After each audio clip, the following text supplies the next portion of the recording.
ইয়া রাসূলুল্লাহ, ইয়া হাবিবাল্লাহ, হুজুর আপনার আলী গত রাত্রে স্বপ্নের ভিতরে, খাবের ভিতরে, বেহেশতের ভিতরে ঘুরে বেড়াচ্ছে। আপনারা আলী কি সুন্দর বেহেশত বালাখানা আমার আল্লাহ পাক আল্লাহ তাআলা তার গুনাহগার উম্মাত উম্মতিদের জন্য কত সুন্দর করে সাজিয়ে রেখেছেন। জোরে বলুন সুবহানাল্লাহ।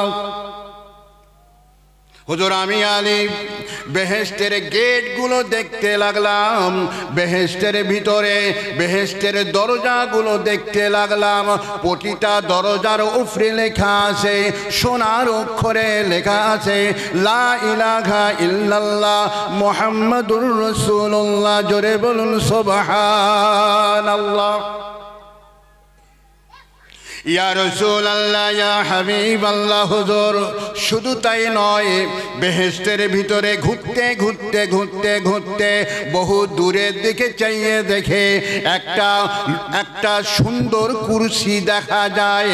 আমি আলী গুটি গুটি গুটি গুটি পায়ে ওই কুরসিটার কাছে পৌঁছে গেলাম।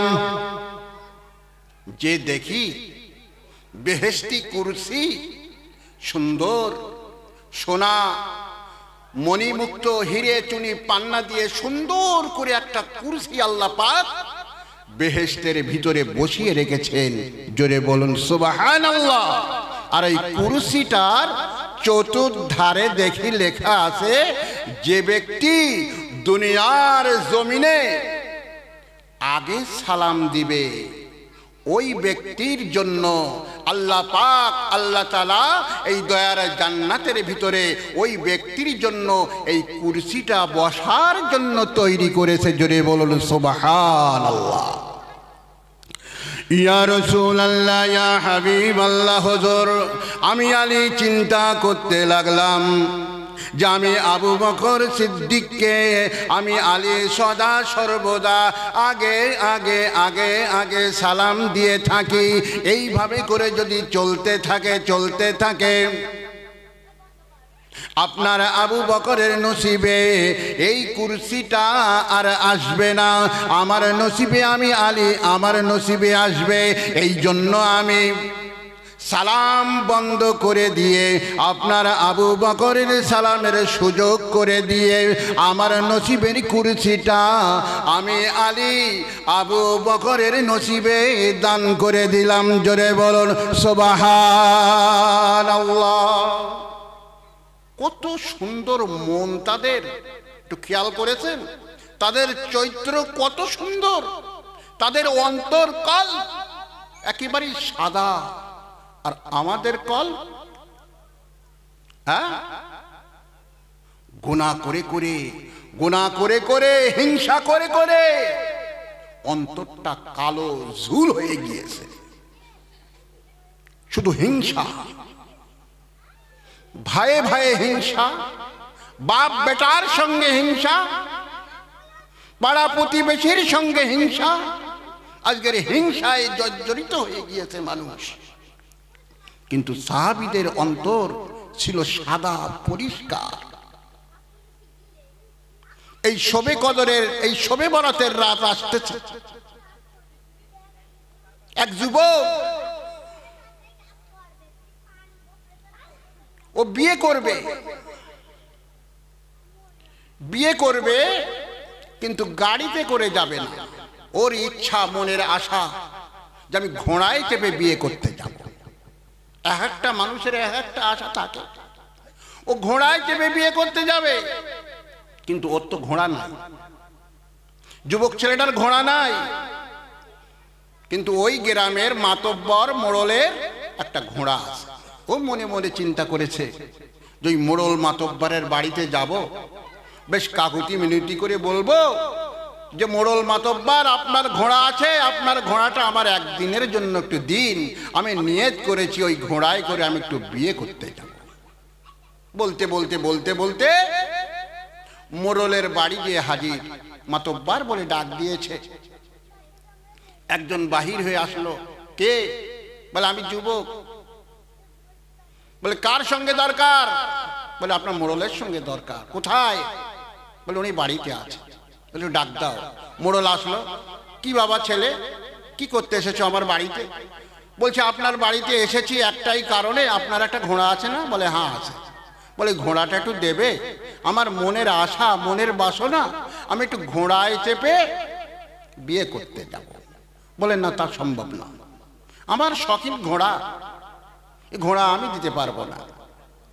তো যুবক ছেলেটা এবার মুখটা মলিন করে, মুখটা কালো করে রাস্তা দিয়ে আসতেছে আর মনে মনে ধ্যান ধারণা তৈরি করছে যে আর কয়েকদিন পরেই তো শবে বরাতের রাত, দোয়া কবুলের রাত। এই রাতে কায়দা করে এক দোয়া করব যেন মোড়লের ঘোড়াটা যেন মরে যায়। জোরে বলুন নাউজুবিল্লাহ। উল্টো পাল্টা দোয়া করতে যাবেন না, তাহলে নিজেই বিপদে পড়ে যাবে। তো বেচারি ওই রাতে, শবে কদরের রাতে নিজের জন্য কিছুই চাইনি, মা বাপের জন্য কিছুই চাইনি, বিবি বাচ্চার জন্য কিছুই না চেয়ে ও চাইলো ওই মোড়ল মাতব্বারের ওই ঘোড়াটা মারার জন্য ও মসজিদের ভিতরে ঢুকেছে শবে বরাতের রাতে। খুব খেয়াল করে শুনবেন বাইরে আমার,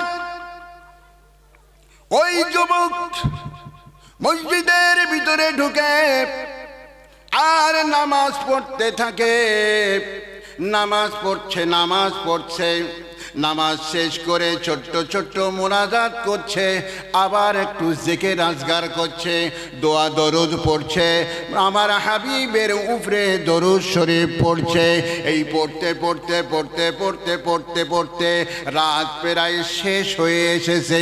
যুবক ছেলেটা এবার করেছে কি জানেন?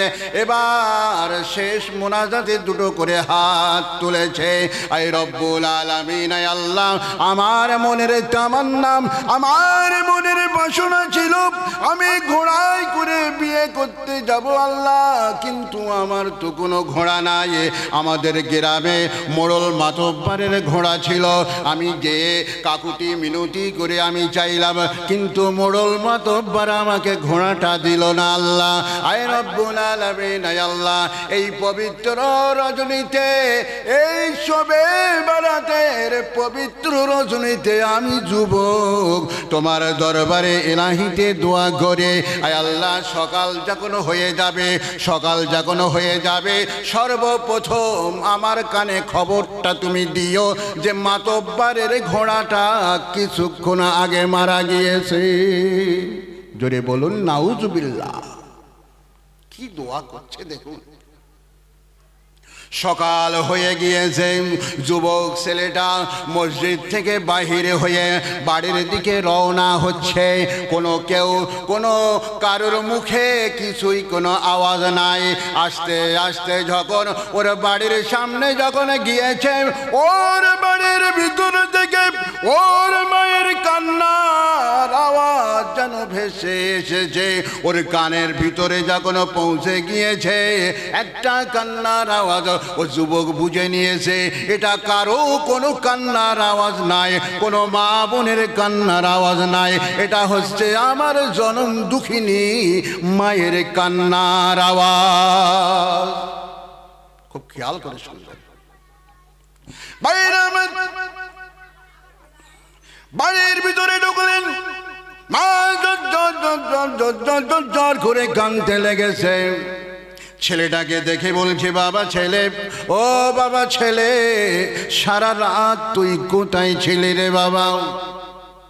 বলে, মা, শবে বরাতের রাত চলে গিয়েছে, আমি মসজিদে সারা রাত ইবাদত করে কাটিয়ে দিয়েছি। কি হয়েছে, তুমি কাঁদো কেন?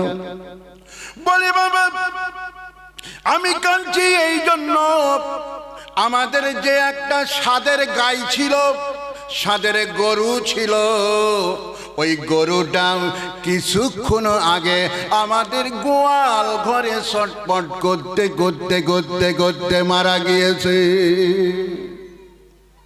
যুবক মনে মনে চিন্তা করছে যে তাই তো দোয়া করলাম আমি ঘোড়াটা মারার জন্য, আর আজকে আমার গাই মরে গেল। আপনারা কিছু বুঝতে পারছেন? উল্টো দোয়া তো। আমার আল্লাহ রাব্বুল আলামিন বলছেন, ও যুবক, এই পবিত্র রাত আমি রেখে দিয়েছি আমার বান্দা বান্দীদের জন্য। তাদের গুনাহ করতে করতে পাহাড় সমান হয়ে যায়, সেই গুনাহ মাফের জন্য দোয়া করলে, মা বাপের জন্য দোয়া করলে, সমস্ত দোয়া আমি আল্লাহ রাব্বুল আলামিন এই শবে বরাতের পবিত্র রাতের খাতিরে আমি আল্লাহ রাব্বুল আলামিন মাফ করে দেই, ক্ষমা করে দেই। জোরে বলুন সুবহানাল্লাহ। যুবক, তুই তোর নিজের জন্য দোয়া করলে না, মা বাবার জন্য দোয়া করলে না, পাড়া প্রতিবেশীর জন্য দোয়া করলে না, রুজি রোজগারের জন্য দোয়া করলি না, মোড়ল মাতব্বারের ঘোড়ার জন্য দোয়া করেছিস। আমি আল্লাহ রাব্বুল আলামিন তোর জন্য সঠিক বিচার আমি করে দিয়েছি। মোড়ল মাতব্বারের ঘোড়াটা আমি জীবিত রেখে তোর গোয়াল ঘরের গরুটা আমি আল্লাহ তুলে নিয়েছি। জোরে বলুন সুবহানাল্লাহ, আরো জোরে বলুন সুবহানাল্লাহ। সেই রাত আসতেছে, চাওয়া পাওয়ার রাত। হিসেব করে দোয়া করবে, উল্টো পাল্টা দোয়া করলে কিন্তু উল্টো হয়ে যাবে। বলুন ঠিক কি না? আল্লাহ রাব্বুল আলামিন আমাদের জন্য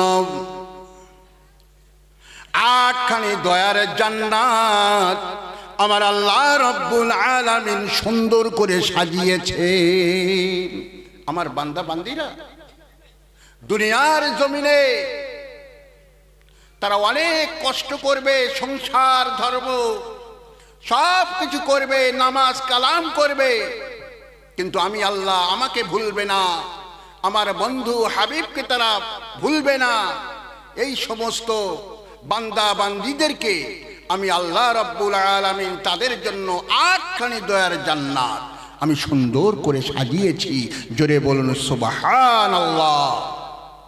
আর যারা গুনাহগার হবে, যারা বেদিন বেঈমান হবে, তাদের জন্য 7টা জাহান্নাম আমি আল্লাহ রাব্বুল আলামিন আরেক দিকে সেটাও সুন্দর করে সাজিয়েছি।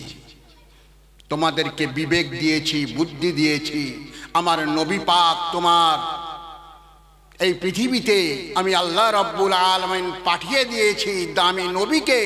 দামি নবীর উপরে আমি আল্লাহ রাব্বুল আলামিন দামি কিতাব পাঠিয়ে দিয়েছি, যে কিতাবের ভিতরে সমস্ত কিছুই লেখা আছে, সব কিছু লেখা আছে।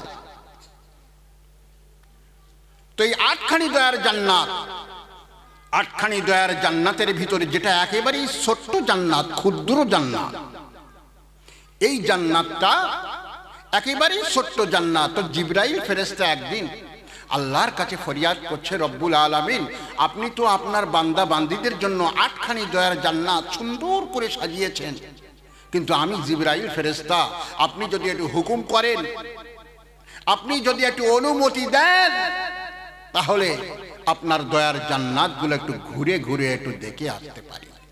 আল্লাহ রাব্বুল আলামিন বলছে, জিবরাইল, ও জিবরাইল, এটা কোনোদিন সম্ভব হবে না। বল কেন হবে না? আপনি তো আমাকে 600 ডানা দিয়েছেন, পাখা দিয়েছেন, যার গতি কিতাবের ভিতরে এসেছে, যার গতি একবার জিবরাইল ফেরেশতার 2 ডানা যদি একবার কোনো রকম ভাবে যদি একবার ঝাপটা দেয়, সঙ্গে সঙ্গে, আমি বলছি না, কিতাব বলছে 500 বছরের রাস্তা চলে যায়। জোরে বলুন সুবহানাল্লাহ। এত গতি, এত শক্তি, এত পাওয়ার জিবরাইল ফেরেশতাকে দিয়েছে। তাও আল্লাহ বলছে, জিবরাইল 8খানি দয়ার জান্নাত দেখা সম্ভব হবে না। জিবরাইল বলছে, আমি দেখব, আপনি হুকুম দেন, আমি দেখব।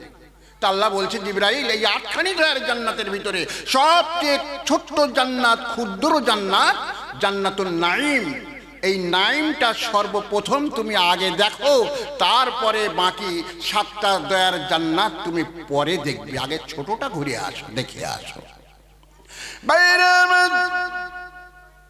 হযরত জিবরিল আমিন আলাইহিস সালাতু ওয়াস সালাম 600 ডানা 600 পাখা নিয়ে জিবরাইল ফেরেশতা জান্নাতুন নাঈমের কিনারায় দাঁড়ালেন ওড়ার জন্য।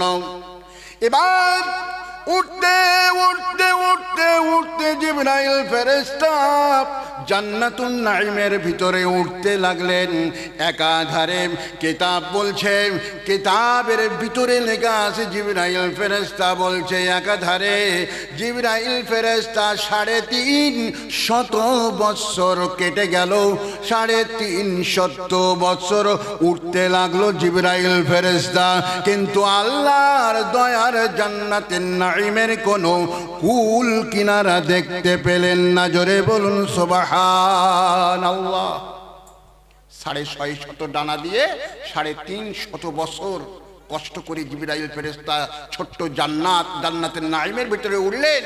কিতাবের ভিতরে বলছে জিবরাইল ফেরেশতা ওই দয়ার জান্নাতের কোনো কুল কিনারা পেলেন না। বাইরে আমার জিবরাইল ফেরেশতা জান্নাতুন নাঈমের ভিতরে এবারে বসে পড়লেন। আল্লাহর কাছে টেলিফোন করলেন, রব্বুল আলামিন আল্লাহ আপনার জিবরাইল ফেরেশতার 600 ডানাগুলো ব্যথা হয়ে গিয়েছে, 600 পাখাগুলো ব্যথা হয়ে গিয়েছে। আমি 350 বছর ধরে অতি কষ্ট করে আমি উড়লাম, আর আমার ওড়ার শক্তি নাই, আর আমার পাখা দুটো চালাইবার ক্ষমতা নাই। আই রব্বুল আলামিন আল্লাহ এবার আপনার কাছে আমি জিবরাইল ফেরেশতা জানতে চাই এই 350 বছর ধরে 350 বছর ধরে ছোট্ট জান্নাতের ভিতরে আমি উঠতে লাগলাম। রব্বুল আলামিন এবার আমি জানতে চাই ওই জান্নাতুন নাঈমের ভিতরে আমি জিবরাইল ফেরেশতা কত দূর পর্যন্ত আসতে পারলাম। আমার আল্লাহ রব্বুল আলামিন ডাক দিয়ে বলেছিলেন, ও আমার ফেরেশতা জিবরাইল শুনে রেখে দাও, জেনে রেখে দাও, তুমি তোমার 600 ডানা 600 পাখা দিয়ে দিয়ে 350 বছর ধরে ধরে তুমি উড়লে রে জিবরাইল। শুনে রেখে দাও, জেনে রেখে দাও, এখনো পর্যন্ত তুমি 10 ভাগেরও 1 ভাগও আসতে পারো নাই। জোরে বলুন সুবহানাল্লাহ। নারে জাগবে। কত বড় দয়ার জান্নাত আল্লাহ পাক আপনার জন্য, আমার জন্য, গোটা বিশ্ববাসীর জন্য সুন্দর করে সাজিয়েছে। আজকে আমরা কি করছি? জিবরাইল ফেরেশতা এবার বলছে, আল্লাহ আমরা তো ফেরেশতা, এত পাওয়ার এত শক্তি নিয়েও ছোট্ট জান্নাতুন নাঈমটা দেখা হলো না, কিন্তু এই 8খানি দয়ার জান্নাত দেখার পাওয়ার এ ক্ষমতা কি আপনি কি কাউকে দিয়েছেন? একটু বলবেন। আমার আল্লাহ পাক বলছে, হ্যাঁ তোমরা ফেরেশতা, তোমাদের দেওয়া হয় নাই, আমি দিয়েছি, তারা হচ্ছে মানুষ। জোরে বলুন সুবহানাল্লাহ। ফেরেশতার চেয়ে মানুষের পাওয়ার, শক্তি, ক্ষমতা, মর্যাদা অনেক বেশি করে দিয়েছি। জোরে বলুন সুবহানাল্লাহ। কেন? আমরা দামি নবীর উম্মত, আমাদের নবী হচ্ছে সেরা নবী, দামি নবী, আর দামি নবীর উম্মত হচ্ছে আমরাও দামি। জোরে বলুন সুবহানাল্লাহ। ভাইরা আমার, এবার জিবরাইল ফেরেশতা বলছে তারা মানুষ, বলছে হ্যাঁ। তো জিবরাইল ফেরেশতা সেই মানুষকে তুমি একটু পরীক্ষা করতে চাও? বলে হ্যাঁ। তাদের ডানা নাই, পাখা নাই, তারা কি করে দেখবে দয়ার জান্নাতগুলো? তো জিবরাইল ফেরেশতা তোমার যদি সন্দেহ হয় তাহলে তুমি চলে যাও মসজিদে নববী শরীফে, মদিনার জমিনে মসজিদে নববী শরীফের ধারে ফজরের ওয়াক্তে মানুষের সূরত ধারণ করে চুপ করে দাঁড়িয়ে থাকো। জিবরাইল নামাজ হয়ে যাবে, মুসল্লিরা আস্তে আস্তে সব চলে যাবে, দেখবেন সর্বশেষ একটা বৃদ্ধ লোক লাঠি নিয়ে টুকটুক টুকটুক করে আগিয়ে আগিয়ে আসছে। ওনার কাছে তোমার যা প্রয়োজন, তোমার যা প্রশ্ন করবে, উনি তোমার প্রশ্নের সঠিক সঠিক জবাব দিয়ে দেবে। জোরে বলুন সুবহানাল্লাহ। তো জিবরাইল ফেরেশতা একটু পরীক্ষা করার জন্য মানুষের সূরত ধারণ করেছে। সে জিবরাইল ফেরেশতার আকৃতি আর নাই, একেবারে সাধারণ মানুষ, সুরাত ধারণ করে মদিনার মসজিদের ধারে চুপ করে দাঁড়িয়ে আছে। নামাজ হয়ে গিয়েছে, মুসল্লির একের পর এক সব চলে গিয়েছে। সর্বশেষ যিনি আসছে সেই বুড়া মানুষ, বৃদ্ধা মানুষ, লাঠি নিয়ে টুকটুক টুকটুক করে আগিয়ে আগিয়ে আসছে। জিবরাইল ফেরেশতা দেখে ছোট্ট করে সালাম দিলেন। উনি সালামের জবাব দিয়ে বলছে যে ভাই, আপনি এখানে দাঁড়িয়ে আছেন, আপনাকে দেখে তো আমার মনে হচ্ছে যে আপনি খুব চিন্তিত আছেন। তো জিবরাইল ফেরেশতা মানুষের সুরাতে বলছে, হ্যাঁ আপনি ঠিকই বলেছেন, আমি খুব চিন্তিত আছি। তো আমার তো মনে হচ্ছে যে আপনি কাউকে খুঁজছেন। বলে হ্যাঁ, এটাও আপনি ঠিক বলেছেন, আমি খুঁজছি জিবরাইল ফেরেশতাকে। আমি কাকে খুঁজছি? জিবরাইল ফেরেশতাকে। আপনি জানেন কি না যে এখন জিবরাইল ফেরেশতা কোথায়? আমার বড় প্রয়োজন, আমার বড় দরকার। যদি বলে দিতে পারেন তাহলে আমার জন্য বড় উপকার হয়। যিনি জানার কাছে প্রশ্ন করছেন উনি কে জানেন? উনি হচ্ছেন আমার আপনার নবী পাকের প্রাণ প্রিয় সাহাবী হযরতে সিদ্দিক আকবর আবু বকর সিদ্দিক রাদিয়াল্লাহু তাআলা আনহু। জোরে বলুন সুবহানাল্লাহ।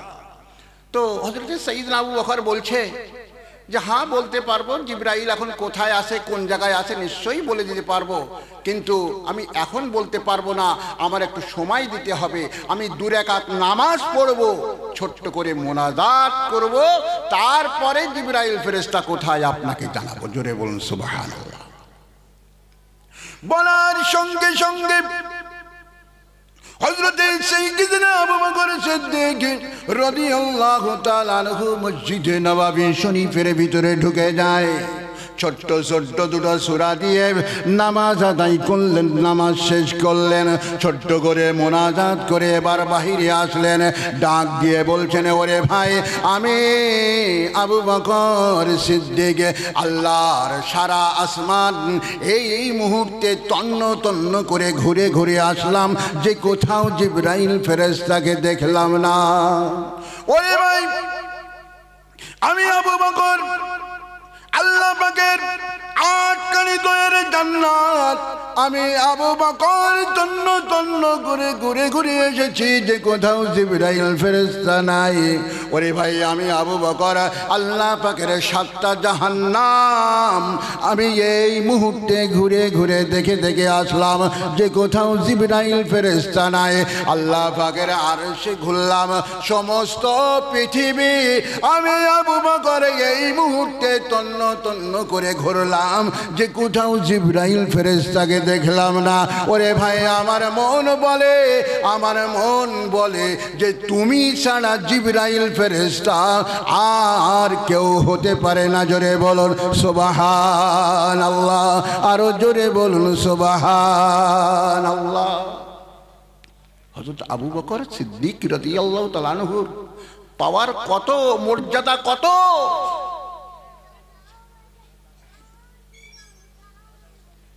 হযরতে পীরানি পীর দস্তগীর মহিউদ্দিন আব্দুল কাদের জিলানী আল হাসানী আল হুসাইনী আল বাগদাদী রহমাতুল্লাহ আলাইহি, ওনার একটা শিষ্য, ওনার একটা শাগরেদ একদিন জিজ্ঞাসা করেছিল যে আপনি তো অলি কুলের সর্দার, আর আমার নবী হচ্ছে নবী কুলের সর্দার, আপনি অলিদের সর্দার, আপনার মর্যাদা অনেক অনেক বেশি দিয়েছেন আমার আল্লাহ রব্বুল আলামিন। তো আমি সওবান আপনার কাছে একটা প্রশ্ন করি, বিয়াদবি মাফ করবেন, যে আল্লাহর নবী পাকের সাহাবীদের মর্যাদা বেশি না আপনার মর্যাদা বেশি? খুব খেয়াল করে শুনবেন। কাকে জিজ্ঞাসা করছে? বড় পীর আব্দুল কাদের জিলানী হুজুরকে। বলার সঙ্গে সঙ্গে বড় পীর সাহেব একেবারে রেগে চেহারাটা একেবারে লাল হয়ে গিয়েছে, যে বলো কি সওবান, যে কোথায় আমার নবী পাকের সাহাবী আর কোথায় আব্দুল কাদের? তুমি এক করতে চাইছো? হে সৌবান, শুনে রেখে দাও, জেনে রেখে দাও, আমার নবী পাকের নিম্ন দরজার সাহাবী, একেবারে ছোট্ট নিম্ন দরজার সাহাবী যদি ঘোড়ার উপরে সওয়ার হয়ে এই ময়দান দিয়ে যদি ঘোড়া চালিয়ে দেয়, ঘোড়া চালিয়ে যদি যায়, আর এই ঘোড়ার পায়ের ধুলো যদি তুলে একটা পাল্লায় চাপিয়ে দেওয়া হয়, আর আমার মতো লাখো লাখো লাখো লাখো আব্দুল কাদেরকে যদি অপর পাল্লায় তোলা হয়, ও সাওবান শুনে রেখে দাও, জেনে রেখে দাও, আল্লাহর রসুলের নিম্ন দরের সাহাবীর ওই ঘোড়ার পায়ের ধুলো, ওই পাল্লাটা আমার আল্লাহ পাক ভারী করে দেবেন। জোরে বলুন সুবহানাল্লাহ। এত মর্যাদা সাহাবীদেরকে। আমার নবী পাককে ভালোবাসতেন হযরতে বেলাল রাদিয়াল্লাহু তাআলা আনহু। কেমন ভালোবাসতেন, কেমন মোহাব্বত করতেন, একটু শর্টে সংক্ষেপে বলি। একদিন মসজিদে নববী শরীফে হযরতে বেলাল আযান দিয়েছে মধুর কণ্ঠে। আযান হয়ে গিয়েছে, আর আমার আল্লাহ রাব্বুল আলামিন ইচ্ছাকৃত তার হাবিব, তার বন্ধু, আমার আপনার নবীজিকে ইচ্ছাকৃত ঘুম পাড়িয়ে রেখে দিয়েছে। হযরত বেলালের আযান হয়ে গিয়েছে। আযান শেষ হবার সঙ্গে সঙ্গে নবীজির সাহাবী হযরতে আবু বকর এসেছে, হযরতে ওমরে ফারুক এসেছে, হযরতে উসমান গনি জিন নুরাইন এসেছে, হযরতে আলী মসজিদে নববী শরীফে এসেছে। বলছে কি ব্যাপার, আমাদের আগে আমার আপনার নবী একেবারে আযান দেওয়ার সঙ্গে সঙ্গে কি আযানের আগে মসজিদের নববী শরীফে এসে নামাজের জন্য যিনি অপেক্ষা করতেন তিনি কোথায়, তিনি কোথায় গিয়েছে আজকে? বেলালকে ডাক দিয়ে জিজ্ঞাসা করা হলো, বেলাল নবী পাক কোথায়? বেলাল বলছেন নবী পাক ঘুমাচ্ছে, নবী পাক ঘুমাচ্ছে। কে ডাকবে? নবী পাকের অনুমতি ছাড়া ডাকার ক্ষমতা কারোর আছে? একটু কথা বলেন না। আমাদের ইমাম সাহেব ঘুমালে কিরকম মনে হয়? মাইনে দিচ্ছি মাসের পর মাস, আযান হয়ে গেছে তোমার কানে যায় না, ঠ্যাং ধরে টান দেই না। নবী পাককে কি তাই করা যাবে? অতটা সহজ নয়। নবী পাকের অনুমতি ছাড়া নবী পাককে ডাকা যাবে না। হযরত আবু বকরকে বলছে, আবু বকর তুমি সবচেয়ে নবীকে ভালোবাসো, তুমি যাও নবী পাককে ডেকে নিয়ে আসো। হযরত আবু বকর বলছেন, হে ওমর শুনে রেখে দাও, জেনে রেখে দাও, আমি আবু বকর আল্লাহর নবীকে সবচেয়ে বেশি ভালোবাসি। নবী পাকের জন্য আমি আবু বকর জানখানা দিয়ে দিতে পারি। যে নবীর চক্ষু ঘুমায় কিন্তু অন্তর ঘুমায় না, ওই নবীকে ডাকা আবু বকরের দ্বারা সম্ভব হবে না। জোরে বলুন সুবহানাল্লাহ। হে ওমর, তোমার অনেক পাওয়ার, তুমি কথায় কথায় তলোয়ার উঁচু করো, তুমি যে পথ দিয়ে হাঁটো সেই পথ দিয়ে ইবলিস শয়তান 40 দিন ওই পথ দিয়ে আর যায় না। তোমার তলোয়ারের বাহাদুরি চলে। হে ওমর, তুমি পারবে নবীকে ডাক দে। হযরতে ওমর বলছে, আমি বীর পুরুষ হতে পারি, আমি বীর পুরুষ হতে পারি, আমাকে অনেক পাওয়ার, অনেক ক্ষমতা দিয়েছি আমার আল্লাহ, তাছাড়া হলেও আমি নবী পাককে ডাকার সম্ভব ওমরের দ্বারায় হবে না। উসমান গনির দিকে ডাক দিয়ে বলেছিল, হে উসমান গনি, তুমি তো ধনী মানুষ, আল্লাহ পাক তোমাকে ধনী করে দুনিয়ার জমিনে পাঠিয়ে দিয়েছে, তুমি যাও আমার নবী পাককে ডাক দাও। কে পড়াবে নামাজ? নবী ছাড়া কে পড়াবে? উসমান গনি বলেছেন, হে ভাই ওমর, আমি উসমান গনি, আল্লাহ রাব্বুল আলামিন এই পৃথিবীর সবচেয়ে ধনী মানুষ আমাকে করেছে, তথাপি আমি উসমান গনি আমি আল্লাহর নবীকে ঘুম থেকে ডাকতে পারবো না। আলীকে ডাক দিলে না, আলী এ কাজ তুমি ছাড়া আর কেউ করতে পারবে না। হযরতে আলী ঝরঝর করে কেঁদে কেঁদে বলেছিল, যে কাজ যার দ্বারাই হলো না, আবু বকরের দ্বারাই হলো না, ওমরের দ্বারাই হলো না, উসমানের দ্বারাই হলো না, আর আমি সেই কাজ আমি কি করে পারি? একটু জোরে বলুন সুবহানাল্লাহ। হে জাবিরা, তোমরা শুনে রেখে দাও, জেনে রেখে দাও, আমার দ্বারাই ডাকা সম্ভব হবে না, তবে আমি একটা কথা আপনাদের সামনে বলতে চাই। কি কথা?